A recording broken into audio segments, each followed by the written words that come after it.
बिहार में गठबंधन करना चाहती है अवैसी की पार्टी। नीतीश और तेजस्वी ने दिखा दी लाल झंडी। आरजेडी को भी अवैसी पसंद नहीं। धीरे धीरे पांव फैला रही है एआईएमआईएम। गोपालगंज उपचुनाव में शानदार प्रदर्शन के बाद असदुद्दीन अवैसी के नेतृत्व वाली एआईएमआईएम ने बुधवार को बिहार में गठबंधन करने की इच्छा जताई। एआईएमआईएम ने कहा कि वह चुनाव में समझदारी के लिए समान विचारधारा वाले दलों की तलाश कर रही है। हालांकि महागठबंधन यानी जेडीयू आरजेडी अवैसी की पार्टी के साथ दोस्ती नहीं करना चाहते हैं। हैदराबाद की पार्टी एआईएमआईएम के प्रदेश अध्यक्ष अब्दुल ईमान ने कहा कि हम समान विचारधारा वाले दलों के साथ गठबंधन करने की तैयारी है, लेकिन बीजेपी के साथ कभी नहीं।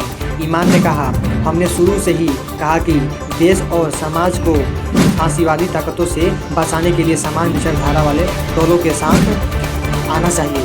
एआईएमआईएम के विधायक अब्दुल के अनुसार उनकी पार्टी उन ताकतों के साथ गठबंधन करेगी जो वंचित वर्ग, दलितों और अल्पसंख्यक वर्ग के लोग के कल्याण के लिए काम करती है। लेकिन जदयू ने एआईएमआईएम के साथ हाथ मिलाने की किसी भी योजना को सिरे से खारिज कर दिया। जदयू के राष्ट्रीय महासचिव और प्रवक्ता केसी त्यागी ने कहा, ऐसी कोई योजना नहीं एआईएम के साथ गठबंधन करने की, क्योंकि धर्मनिरपेक्षता और कट्टरवाद में अंतर है।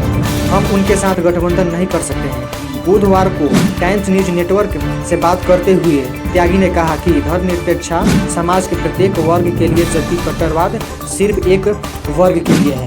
एआईएमआईएम पर धर्मनिरपेक्षता दलों को हराने के लिए बीजेपी के इशारों पर काम करने का आरोप लगाते हुए त्यागी ने कहा कि उन्हें बेनकाब करने की जरूरत है। उन्होंने उम्मीद जताई कि एआईएमआईएम अगले 2024 के लोकसभा चुनाव और 2025 के राज्यसभा चुनाव में अपने प्रयास में सफल नहीं होगी, जब धर्मनिरपेक्षता दल एक साथ चुनाव लड़ेंगे। आरजेडी ने भी कहा कि ध्रुवीकरण और राजनीति के खिलाफ है और एआईएमआईएम की असली परीक्षा अगले चुनाव में होगी। आरजेडी प्रवक्ता शक्ति सिंह यादव ने कहा, हमारा एआईएमआईएम से कोई लेना देना नहीं है और हम इससे गंभीरता से नहीं ले रहे हैं। उनके अनुसार हालांकि गोपालगंज विधानसभा उपचुनाव में न केवल एआईएम उम्मीदवार बल्कि कई अन्य कारकों ने आरजेडी उम्मीदवार की हार का कारण बना।